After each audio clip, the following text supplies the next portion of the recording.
This is Fantology. You may have heard of us. All right, what's up, Mage Apprentices? This is Steven, your host with Fantology Podcast, along with my lifelong friend Josh, and we're talking Alex Verus once again. We did a review of the first book a little bit ago, and we have continued with the series, and this is going to be a double feature. So books 2 and 3, Cursed and Taken by Benedict Jacka. If you're not familiar with the series, we can do a quick primer, but we'll probably get into spoilers pretty quickly. But the tagline on this is essentially Harry Dresden in London. That's high level. That was really kind of the inspiration for the series. And then from there, it goes in a slightly different direction. But we're still early on in the series. This is a 12-book series that's actually entirely complete, which is kind of rare these days to be given a complete series to read through. So that's exciting. But Josh, what do you think of books 2 and 3? How did this progress the series? What's your impression thus far? Even, I know we're still early on in the series, but I feel like we can start getting an idea of how much we're liking it. Very similar to my thoughts from the first book. I don't think my impressions have changed, which is mostly positive, and struggling to really differentiate in my mind from Dresden.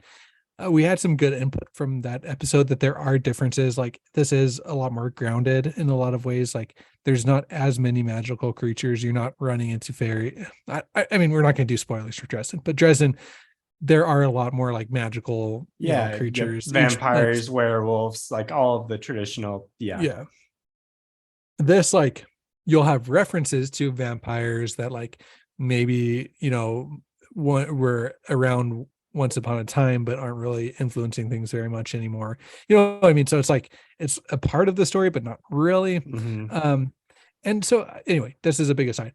But I think that the pacing continues to be good. It's always engaging. The writing is honed. Like, there's nothing about the writing that makes me roll my eyes, really, in terms of like the prose. And the characters are good. I think Alex is great. I think that other characters could be better. And I'm continuing to enjoy it, and I'm pretty much locked into finishing the whole series. So that's my high level thoughts. So on his website, on Benedict's website, the author, he writes, you can just like look through his blog, and he has some notes on these books. I think it's kind of like a retrospective, him looking back on the series after he's finished it. And on his notes for the third book, he wrote that the first 3 books he actually all wrote before the first book was published. And he wrote them as kind of episodic things. So his initial idea was that you could pick up any Alex Verus book and you just kind of jump right into the story, and it wouldn't necessarily have like a huge build.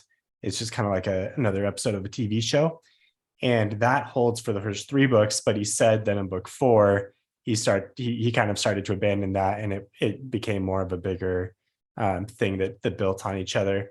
And actually, I was talking to Caden, my brother-in-law, who's been on the Wheel of Time episodes for us, and he, on my recommendation, since he's a big Dresden Files fan, he started this series as well. He's already done with book 5, which tells you a little bit about Caden's reading prowess. And he said book 4 was a big highlight for him, and it really kind of redefined the way he thought about the series. So I'm looking forward to getting to that. I enjoyed books 2 and 3. I thought they got better. I thought book 2 did a lot to kind of establish Alex and Luna's relationship, right?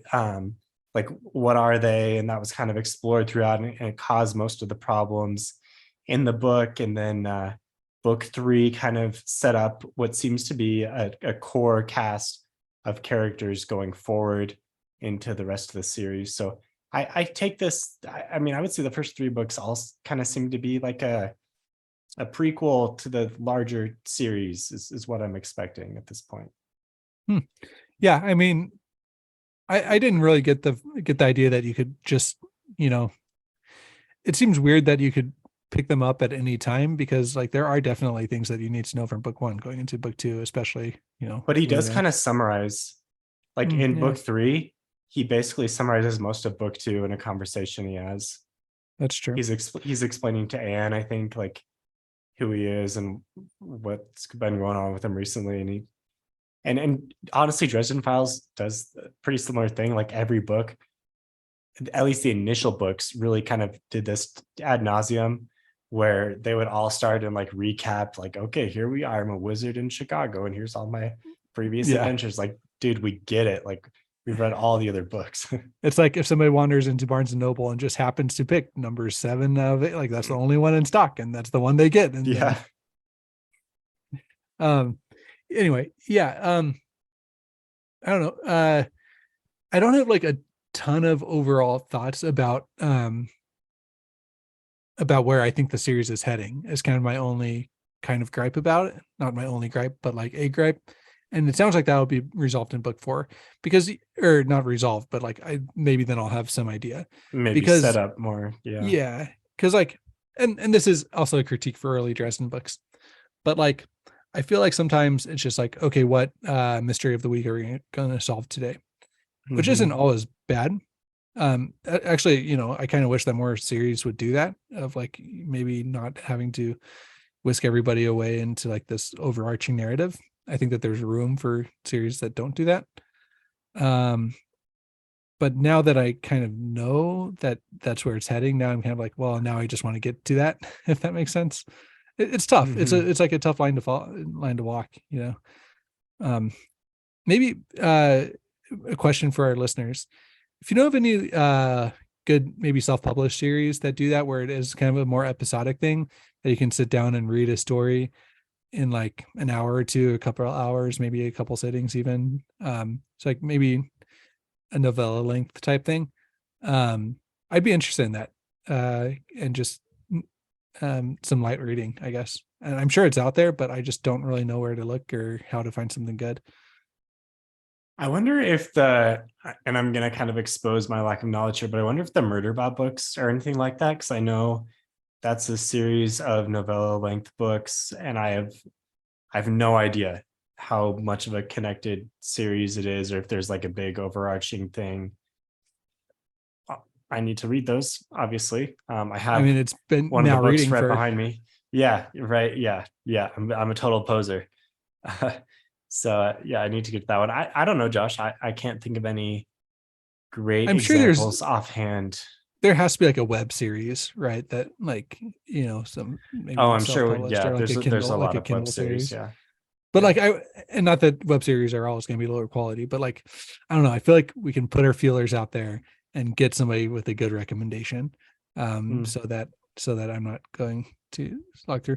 I guess I'm kind of feeling a little bit of emotions because I'm finishing up. I'm going to be current with Cradle, and that's you know, another 12 book long series that I'm Mhm. finishing up, which carries with it some pretty heavy endings, and like it's just going to be kind of hard to finish that. So I'm just looking for something else that's kind of light reading that I can get out of my book slump with, that I know is coming after I finish Cradle. And I think these Alex Verus books will help with that. But So going back to a conversation that Ben and I had from our last episode, the Free Will Wizard's Handbook to Surviving Medieval England, whatever the name of that book is. We talked a lot about Animorphs, and Animorphs, Josh, is a recommendation for you for a very serial series. It does, at towards the end, in the last few, it does generate a bigger plot, but I do remember this. You can probably read like the first 30 or 40 in any order you want. So I actually had this episode queued up on my podcast feed last night, but then I fell asleep before I got to it. How Mhm. did you guys get to Animorphs from? Do I just have to go listen to the episode? I just got to listen to the episode. I think for some reason we got talking about TV shows, and Ben said that there was a new Animorphs TV show, which he's totally wrong about. I'm not really sure how he got to that, but I didn't know that at the time. So I was like, "Oh, Animorphs, dude! I want to talk about Animorphs," because for whatever reason, I just can't put Animorphs behind me, even though I read the books like 20 years ago now. Probably like 25 years ago, if we're being honest. I think I read them around like 7, 8. which I guess isn't 25 years, but getting close. Yeah, that's fair. Anyway, yeah, I don't know of any Yeah. like modern. Okay, back. Yeah, it does seem like a very like kind of 90s 2000 TV-ish type style, and nowadays we're all about connected universes and big plots and big Which series that have I like, don't get me wrong, but like, we can get there needs to be variety. yeah, you don't want to save the world every time. Yeah. Okay, so yeah, back to Alex Verus. Sorry. We're just tangent Yeah. and tangent. Yeah. So starting with Curse, book 2. So let's just kind of talk through some of the events and that book specifically, how much we liked it. So this one, like I said, is really all about the Alex Luna relationship. And in Benedict Jacques's notes, he talked about how going into the book, he realized he wasn't sure what these two characters were to each other, and Alex didn't either. And so the whole structure of the book is built around like, is Luna someone he's romantically interested in? Is she just an apprentice? And he realizes that he's not training her properly because he doesn't know where he's at. So I like the journey of self-discovery and maturity that Alex was on throughout the book. And you can also kind of see Luna growing up. Maybe, I don't know, maybe Luna grows more in the third book and kind of starts to in this book.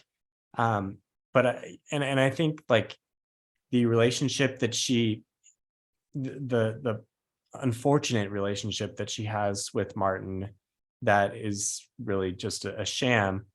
I think that kind of shakes her a bit because she's in her whole life, she's never been able to get close to anyone. And now she's kind of starting to get close to someone. And like, she almost had this romantic thing and now it's been taken away from her. And now she's kind of coming out of her shell in some ways. So I thought there was some good character building in this book.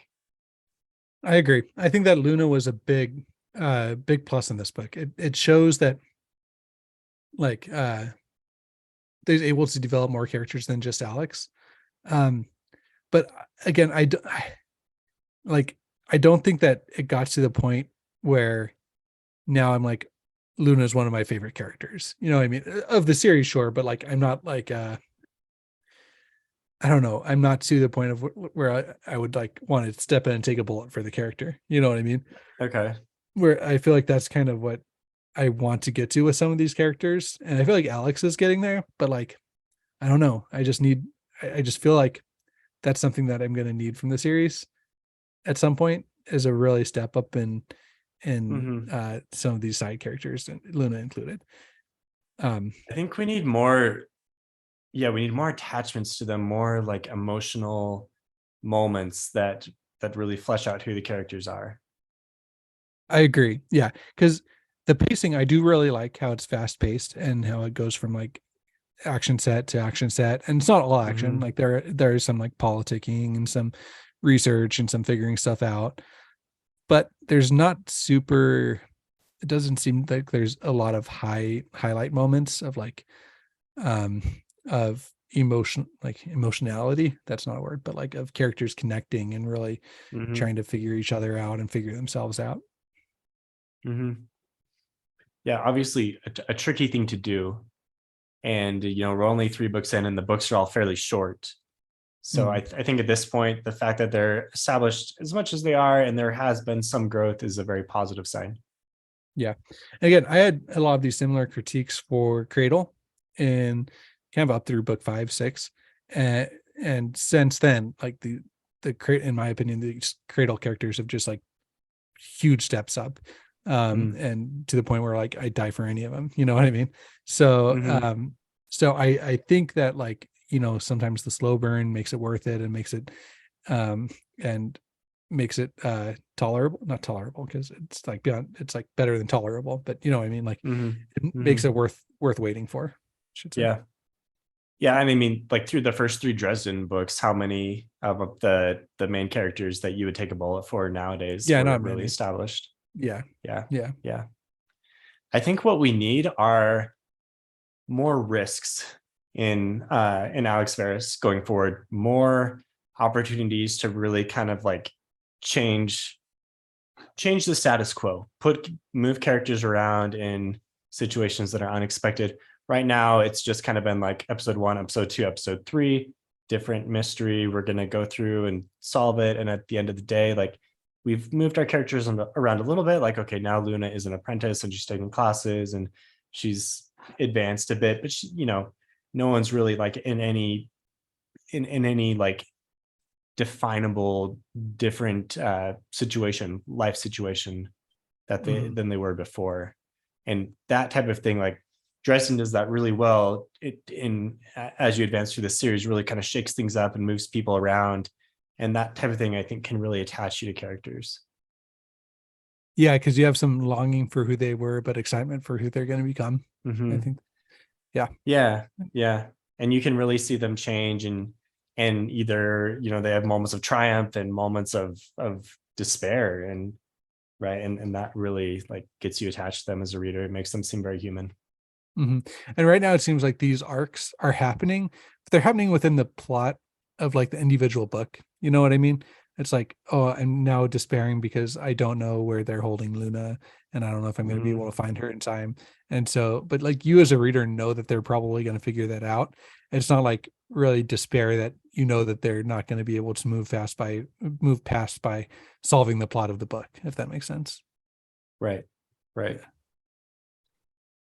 So going through Cursed a little bit more. So yeah, the whole thing revolves around Alex and Luna, but then it also the main plot, the mystery they're trying to solve is there's some mysterious thing going on where the life force of magical creatures is being harvested, and the main victim that we're worried about here is Arachne.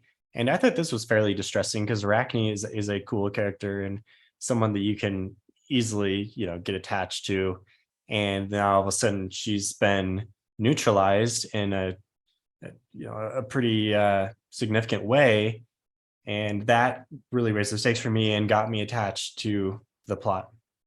I agree. I think that putting Arachne on the line was very effective, because like I don't think that there's any chance that he's going to kill Alex. I don't think there's any chance, like at least in these first few books, I don't think that there's any chance he's going to kill Luna. You know what I mean? Like, and those are really the only two. Like maybe what's their prince name? He was like Sonder. I always call him like Flanders. Like I was thinking about him as like Flanders, like Ned Flanders. He kind of acts like Ned Flanders a little bit. But like I could see him maybe killing off Saunders in a few books.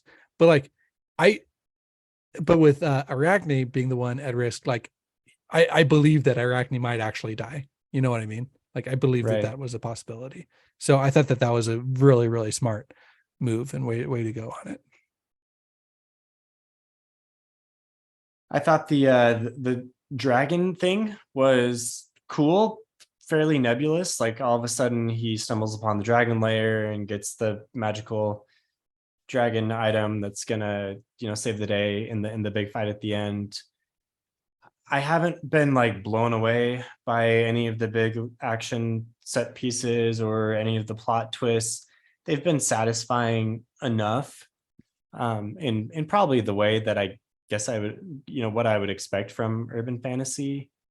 So I think that was all that was all cool. Like, the rest of the plot was fine. I thought, I mean, I guess the things that stood out to me were the character moments and, Martin's betrayal. Martin especially is I think the big villain.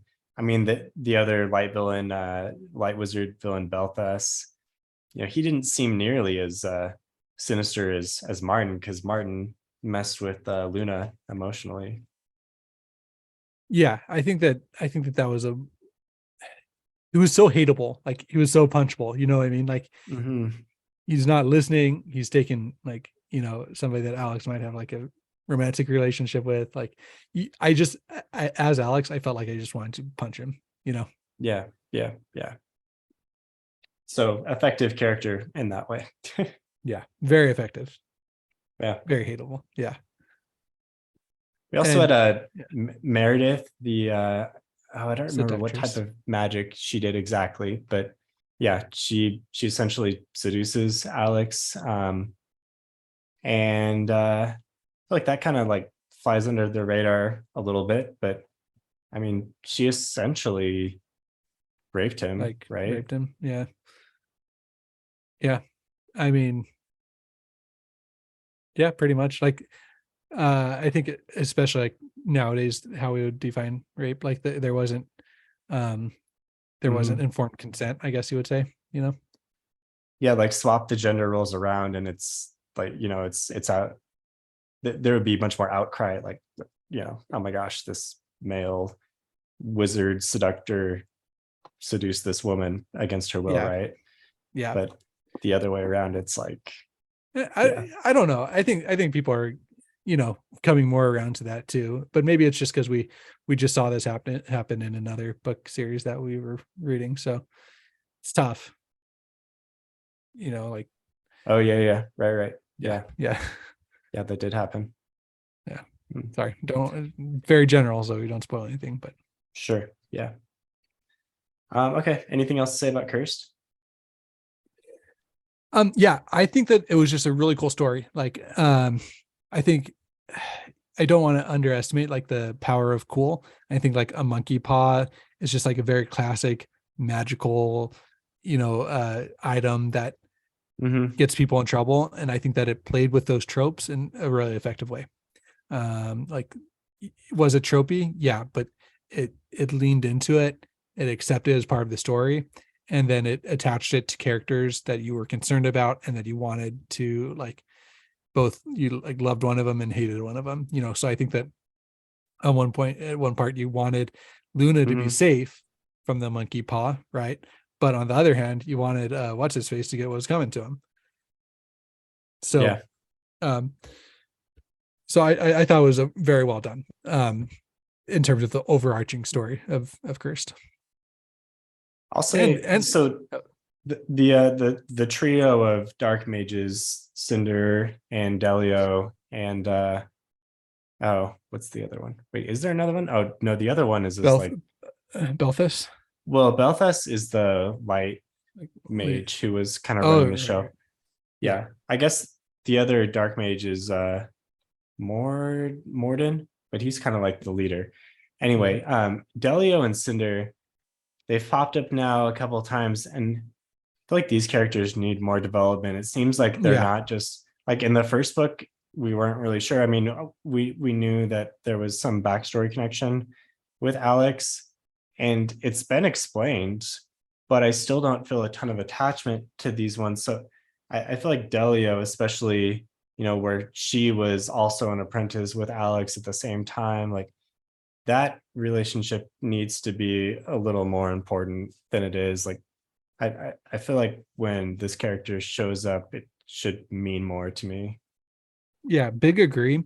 And it almost feels like he doesn't really want to make them for sure villains or for sure allies. Like he wants them to like exist in this Mm-hmm. gray space, like in this gray area. But at the same time, he only puts them in positions to be in like a gray area. You know what I mean? Like, so I think it's kind of tough. Like I think that yeah, these characters do need to um be a little bit more compelling for me to really like care about them all that much and care about Alex's Yeah, relationship to them. but I mean, I do like what you brought up there, where the villains and heroes, the light and the dark mages, none of them are. They're all kind of gray. There's no ultimate evil, ultimate good type thing going on, and it's, yeah. And Alex himself is, he's not opposed to doing what needs to be done in order to, Yeah. save the day, right? So I enjoy these kind of gray stories. They seem very human.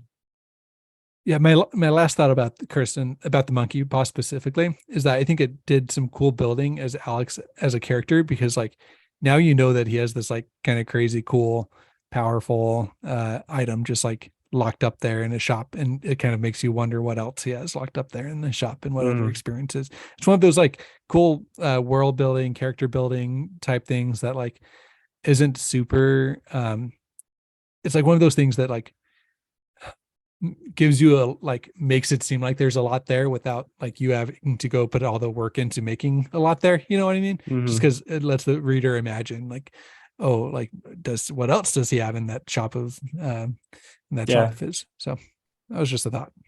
yeah.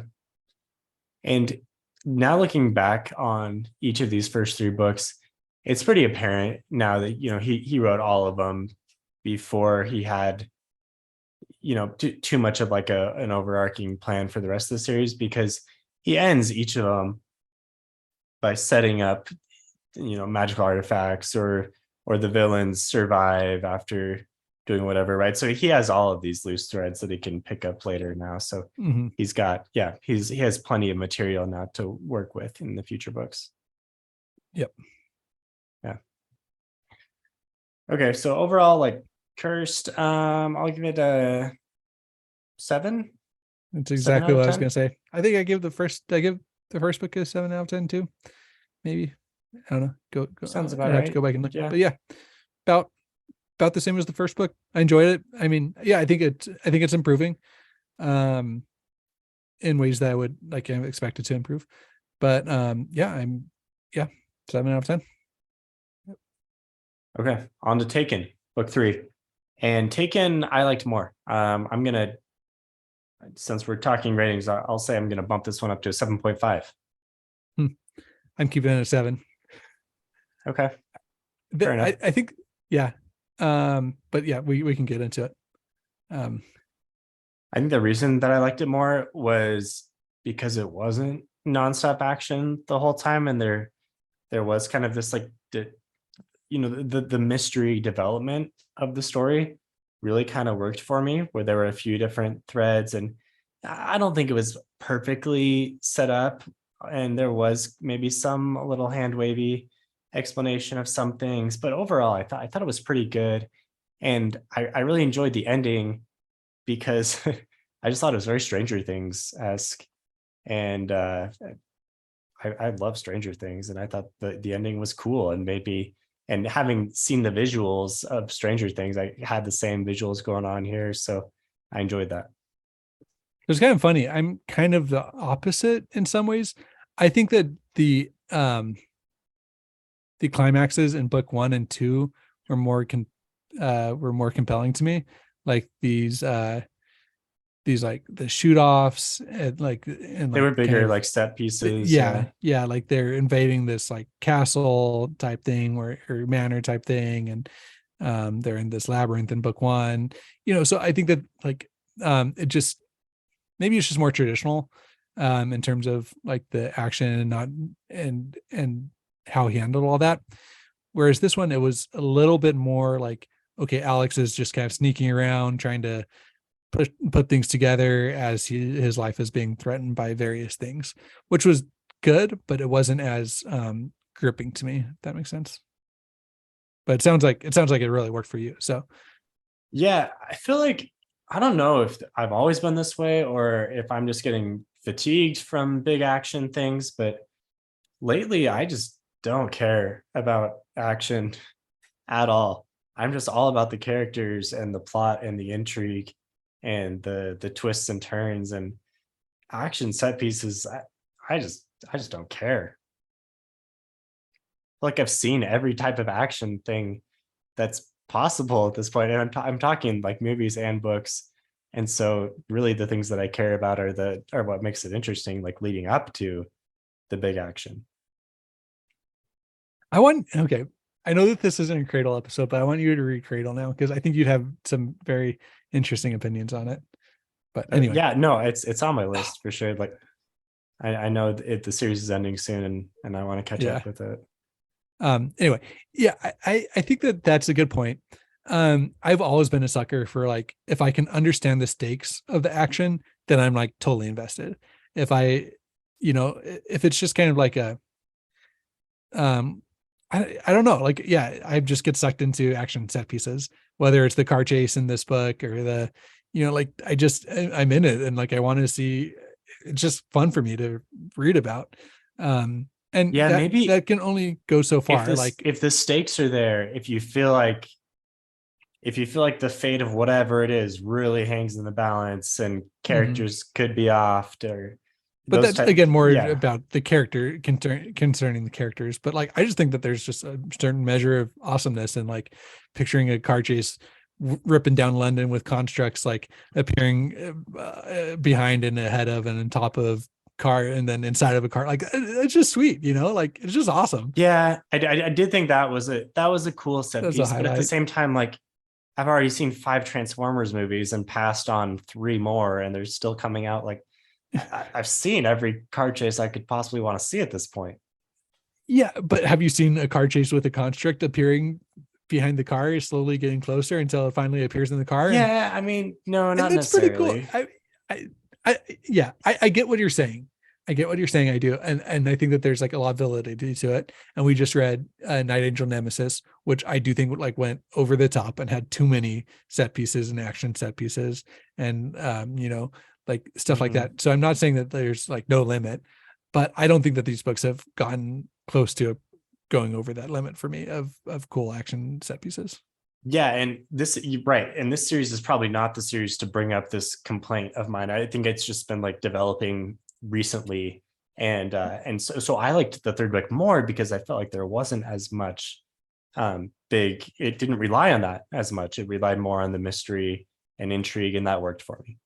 Yeah, that's a good point. Yeah.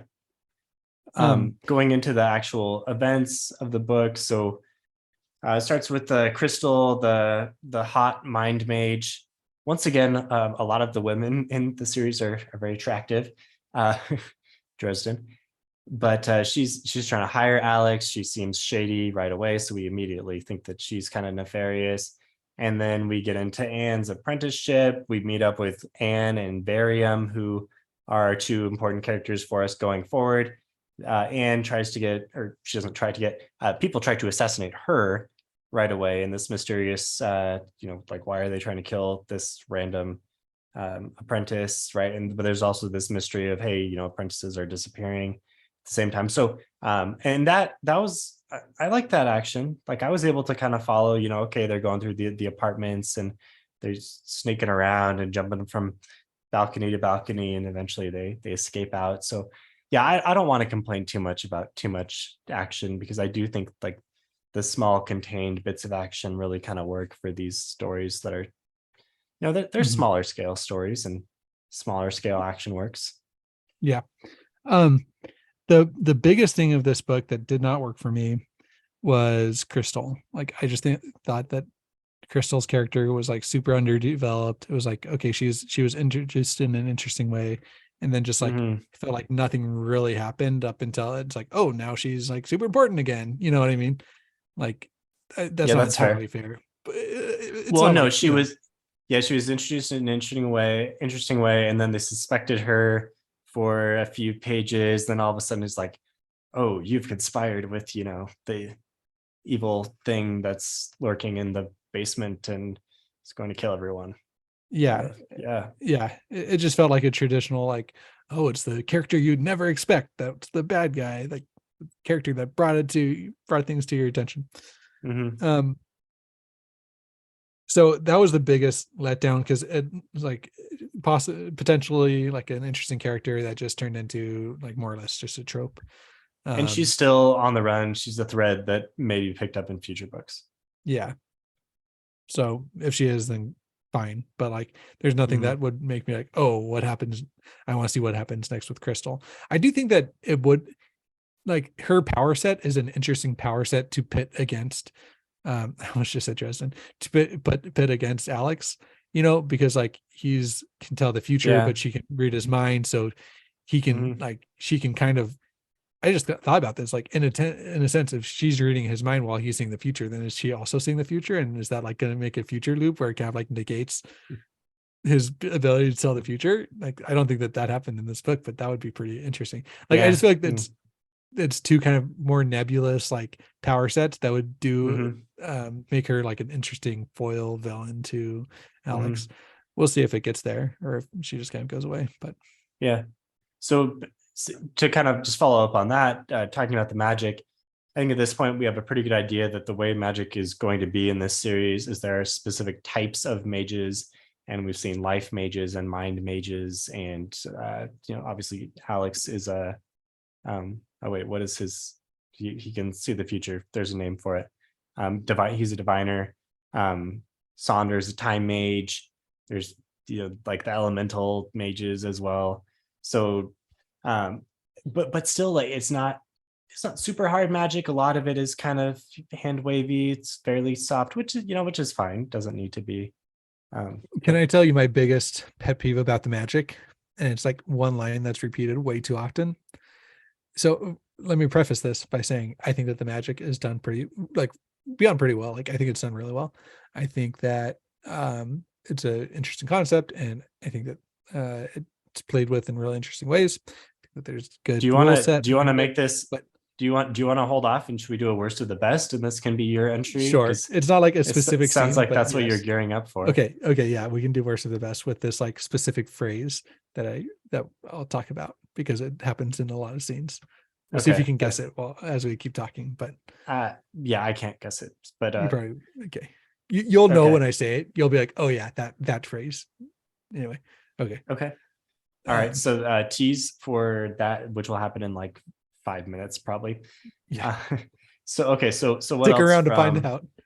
Yeah, stick around for the exciting reveal of Josh's worst of the best. I thought another character that is clearly just being set up for the future is the Jagadev, the tiger, like the kind of the Indian god almost. It wasn't a god, he's more like a yeah, I don't know the right terminology here.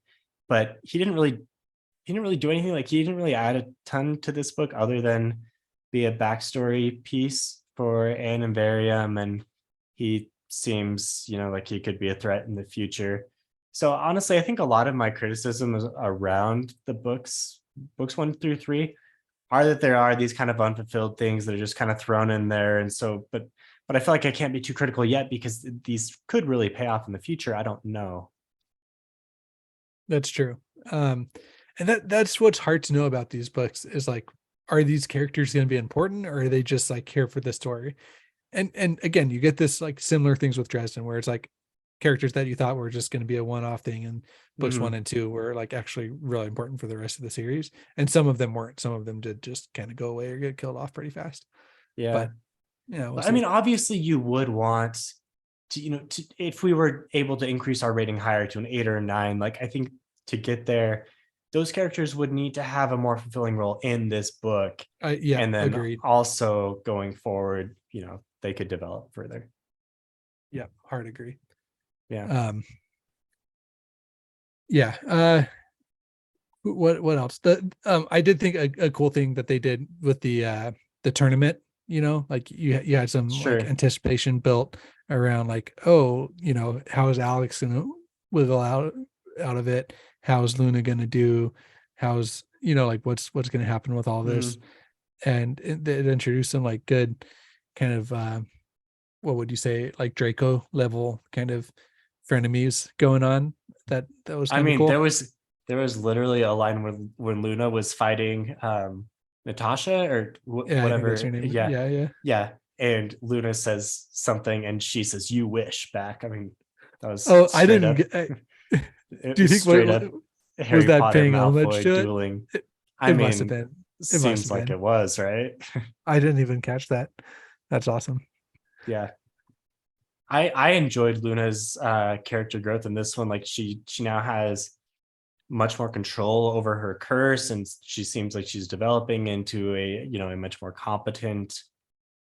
She's an adept, and it seems the way that they've set up things is, an adept is an adept, and there's no real growing into a mage, but she's kind of something that people haven't really seen before. Like the mages can't even really see her curse. They don't know how she's doing what she's doing. She's very unique.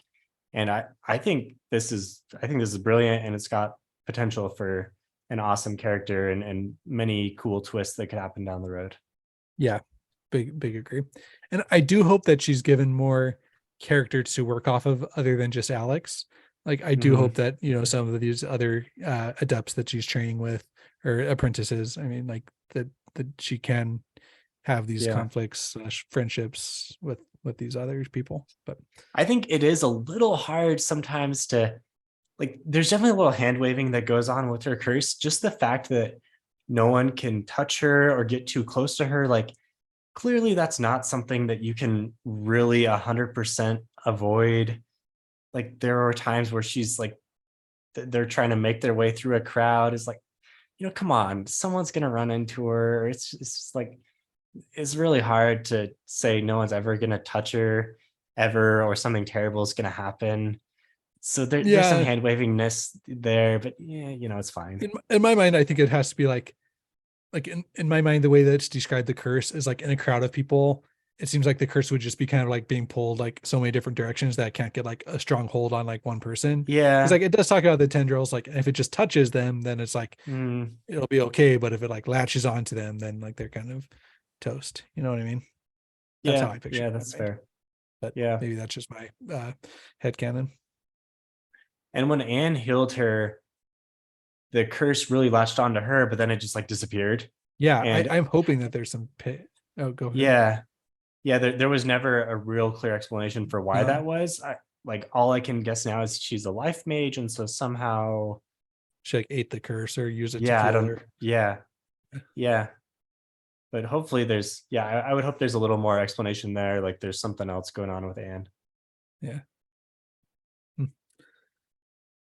All right. I really enjoyed the Fountain Reach setting because I was just in London last month, and so I was totally visualizing a big kind of old school manor there, and it fit the setting really well. And then once they went into that shadow realm, once they went into the Upside Down, and that was cool. I enjoyed all of that part. And I mean, I think you have a point where it happened pretty quickly, and there was really no like big satisfying action set piece conclusion. But at the same time, all of the threads of the mystery were tied up well enough. There was maybe I think there's a little hand waving and Crystal's involvement. Like at the end, we just kind of wrapped it up and said, oh yeah, also Crystal just read Anne's mind and knew where all the apprentices were and gathered everyone. And, she did it. Okay. Yep. I did think like there's some cool like kind of body horror stuff with like rising out of the bathtub and rising this out of like the bathtub. That was pretty creepy. Yeah. Dripping blood, this misshapen creature. Yeah. After being killed, he comes back and he's warping around, and pretty good enemy. Yeah. But like still like a mid-tier enemy, you know what I mean? I felt like in some ways the mages that they battled that like Alex battled in the first two books, I felt like they were more dangerous to him. Like maybe, but I don't know. Yeah, there haven't been any like huge big bads, and we'll see where the series goes. But the sense I'm getting is the future conflict is really going to be centered around this, light and dark mage conflict, and it's going to be that there may be some big players, but it's going to be almost like a kind of like a political game to a sense. Or I mean, we obviously don't want to do spoilers for Dresden, but maybe there's kind of there could be things going on behind the scenes. Yeah, who knows? Yeah. All right, do you want to hear my worst of the best? All right, so time for worst of the best, where we talk about one thing in an otherwise really good part of the book that kind of spoiled it for us. Okay, so this is kind of more general. Usually we do a specific scene, but one of the best parts of the series is his magic. One of the worst parts of his magic is the phrase, and then my precognition flared. Because I feel like, does this like ring any bells? Actually, no, but is that no? He says it a lot. Yeah, or it's like variations of that, but then like, oh, then my precognition like warned me, where it's like he'll just be, so a lot of the time he like we'll talk about how he has to sit down and like think, like look at the different futures and see what's going to happen or da da da da da. But then sometimes when he's just like in the middle of something, like I think it happened, one thing that I can think of off the top of my head was with Anne when he went to go try and help her.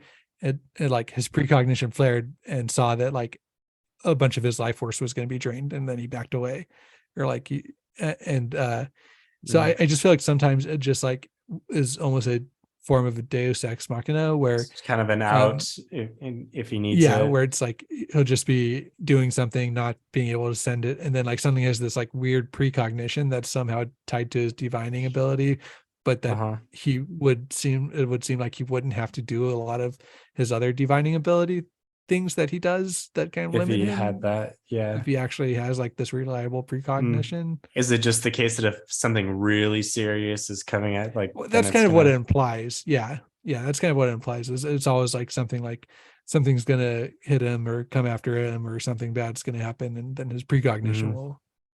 will come and give him warning. Anyway, maybe that's just one of those things Yeah. that I started noticing that bugged me, and then it kept happening and it kept bugging me. It's nothing like, yeah, it's just the worst of the best for me. So Going off that, a phrase or just a way that the writing kind of bugs me a little bit. And again, I do think the writing was pretty solid. A lot of the characters just say or a lot before they start talking. Like they'll be like, hi, or Alex. And I don't, it just seems like most books don't, they cut that out. And it just makes all the characters seem very insecure. Like Sonder especially is always doing that. And honestly, and I think Luna does too, and Alex himself often says or and it just makes them all seem like they have no idea what they're doing, which, you Fair know, enough. I think it characterizes them a little bit, but I think it's a little overdone. Okay. I think that's a good point. Now that's one of those definite things that when you well, now I'm catching myself, that I didn't notice it, but now that you said it, Yeah, we yeah, are not allowed to say or at all. I'm so bad at it. Yeah. Well, good thing I edit it all, or not all of it, but I edit the worst ones out. I'm so bad. It's a life thing that I tried working on for years, and then I never got better at it. So I just accept it as part of myself. But Steven's editing magic takes care of it. People hate silences. You gotta fill those silences with whatever you have. Sometimes all we've got is and Yeah. Well, I think again, I'm super excited to keep going through these books. I might knock a few out, because again, I'm finishing Cradle, but now I really want to just get through this series because it's very, very fascinating, interesting. And again, this is one of those series that I don't know why it's not more popular. I feel like it should be more popular. It's my take on it. I feel like more people should be talking about it and reading it. And it should be in a similar vein as Dresden, at least in my opinion, reading it so far, like comparing these first three books to Dresden's first three books. I don't know why it's not. Maybe, I mean, it's not actively coming out, but yeah, I think it's great. I wonder if it's more popular in the UK. Yeah, maybe. I really got the impression when I was over there that people really like to read in the UK. And maybe that was just because I was in a big city and there's bookshops, but I don't know. It just seems like people like reading there more than America. I don't have an opinion on that, but Yeah. that would be cool. I We went need more into readers. what's it called? Blackwell's, I think, is like the Barnes and Noble of the UK. I think it's Blackwell or something like that. And most of the fantasy books there is a little different selection. There wasn't nearly as much Sanderson. There were a few more like UK based, like I think it's Ben Aronovich. It's like a Rivers of London series was pretty popular, which, you know, obviously makes sense. But I could see an Alex Verus type series. I should have looked for them. I wonder if they're more popular over there. Anyway, yeah, let us know if you have answers to any of the compelling questions, the very compelling and Very worthwhile compelling. questions that we bring We- up. we're ju- Let us know in the comments. We should just consider ourselves journalists now, Stephen. We're just citizen journalists, just pressing Yeah. forward. We need to start a Substack for our important, questions that we're trying to answer. Well, here. isn't everyone on YouTube a citizen journalist, and everything they say is very important? Yeah, We're just exactly. we're just joining brave, those ranks. brave truth tellers. Mhm. Absolutely. All right. If you want to chat with us, brave truth tellers, more, you can do that on Discord. Links will be in the episode description. And I guess if you want to support us, you can do that on Patreon. Let us know in the comments what you think. But thanks, everyone. See you later. Nice.